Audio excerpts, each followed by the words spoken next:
you sit out in the aisle, please? Can you leave my church and go put on man clothes? And don't come here like that no more. Thank you, Jesus. I hold a standard in here. Whatever you do on the outside is your business. But I will not let drag queens come in here. And y'all gonna come in here, you're gonna dress like a man. Now, whatever you do on the outside, that's your business. But when you come in this house, if you're a man, dress like a man. If you're a woman, you dress like a woman. I'm not going to allow it. My salvation is more important. And God is holding me accountable. Now, whatever you do outside these doors, I don't bash, I don't judge. But when you come in here, you will not be a drag queen. If the Holy Ghost tell me in my spirit that is drag queen sitting here with wigs on, I'm going to ask you to be removed from the sanctuary. And you cannot, I will not play this kid. You will not, I don't care if you don't clap and you don't clap, don't come here. You will not be wearing wigs and heels and fooling people up in here. Come on. Come on. So you can fool people but say, I got the Holy Ghost for real. I can pick your spirit up in the back of the church. Hallelujah. Now, if you don't know me, don't come here and play with me. Okay, I can pick the spirit up. He was bothering my spirit. I had to see what he had on. Thank you, Holy Ghost. Because that's a man, that's not a woman. Hold it, prophet. Now, whatever you do on the outside, between you and God, you can dress drag all day. But you got to respect the rule of the house. Now, they may allow it at other churches. But if I know you a man with a wig on, I'm either going to snatch that wig off or you got to get up out of here. Because as for me and my house, when y'all ain't talking, you ain't got to never come back here, but you're not going to wear no heels in here. Come on. Come on, prophet. Anybody that know my preaching, you know I don't call fags. Come on. Come on. Hear the people and them in the background, boy. I don't do no bashing because everybody is struggling with something. But what I'm not going to do is allow you to disrespect the house of God. Now that I can't do. You talk about me, put me on live tonight. Okay, you can spread this all over the world. And tell every drag to come and try me. Because I stand for holiness.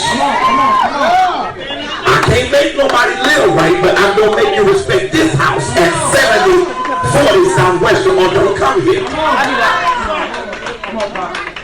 Come here throwing no wig and you a man. Come on. Come on. We're not going to do that down up in here. Come on. Come on. Come on. I knew something was messing with my spirit. Come on, man. Say something was messing with his soul. Okay, that pastor there. There's a lot to digest in this whole topic there. You know, there's a way that you could be wrong, right? But still right. And right, but still wrong. It depended on how you look at it. Kind of like you look at a cup and some people might say, yo, this cup is half full. Some people might look at the cup and say, this cup is half empty. It's all in how you look at it, right? Now, here how I think that this pastor is wrong. First of all, whose house is it? Now, if the pastor thinks that this is his house, then yeah, right? You have rules for your house.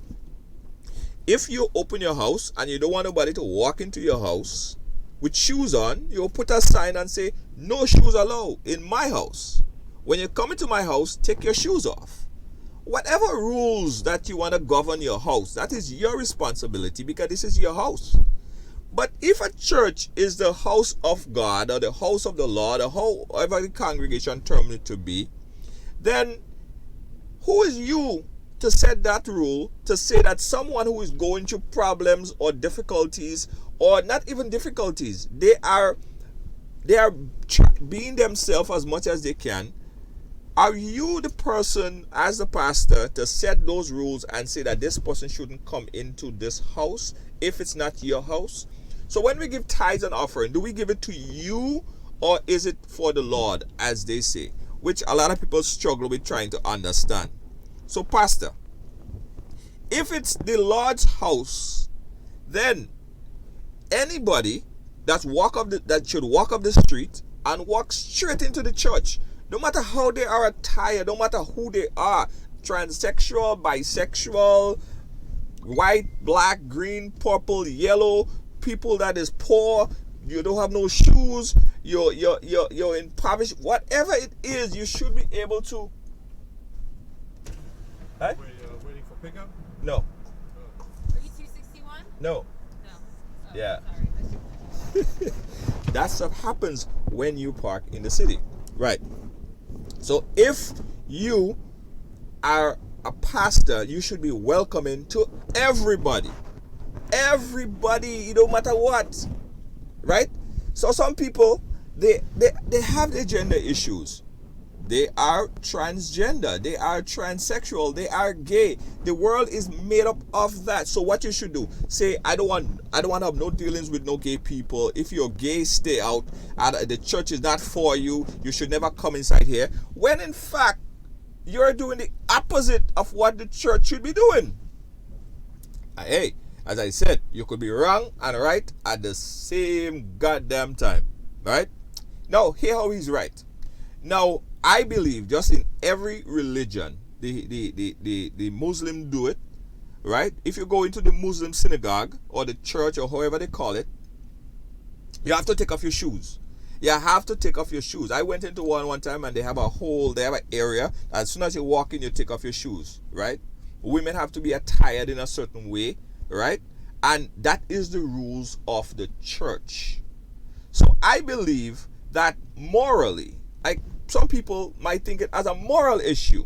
Like you wouldn't walk into a church with short mini skirt. Although, listen, it don't matter because whether you have a short skirt or long pants or hats or hoodie or whatever, you're going in there for the blessing. And a short skirt don't block your blessing, or a jeans pants don't accept more blessing, or a tie and a suit don't get more blessing than people who don't have a tie and suit. So the church should be welcoming to everybody. Bring everybody in. Right? So he's wrong and he's right at the same time. Yes, right to set the rules of the church. But to single out and say transgender or bisexual and fags. I don't have a problem with the pastors and them calling people fags. Because listen, I think it's a derogatory term. You're isolating people. Why do you want to isolate people? You should be welcoming. The church should be welcome. Come in. Come on in. And if someone is struggling with an identity or have an identity crisis, the church, they probably need someone to talk to. They need counseling. They need assistance. But if you block them out from the door, how would they come in to let you know their problems or their issues? You know? That's why a lot of pastors, a lot of churches, you have to wonder. Sometimes them pastors and them going through their own battles and struggles in life. Yeah, because I saw a pastor. That man preach, yeah, don't like batty man and all of this stuff. Excuse my terminology, but I just said it to bring across a point. That's what he said. That was a direct quote that the pastor said. He don't like gays and he don't like this and he don't like that and the other. Right? And the same pastor, not this pastor I'm talking about, the same pastor in conversation I'm talking to you about now. The same pastor walked into a room with a dildo in his hand and was putting the dildo in his mouth and he didn't even know that he was being caught on camera. And when he finally got caught on camera and it went circulated all over the world, he started to say, no, I never do it. Me never do it. Me don't like Batman. Yo, listen. I want you guys to tell me what you think about this. Because again, you could be right and wrong. So I'm sure that some people would have opinion A and opinion B about this. But I think let the church be welcoming. Whoever wants to come into the church, come into the church. Why not? Let it be welcoming to everybody. But at the same time, the church should set the rules. The church should set the rules.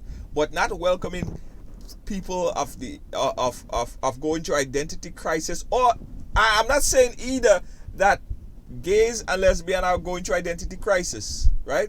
I'm just saying for people who have issues or problems or whatever should be welcome in church if they decide to come into the church. That's all I gotta say. But leave your comment in the bottom of this because I really want to see what you guys saying about this one. Is he right? Is he dead wrong? Voice your opinion.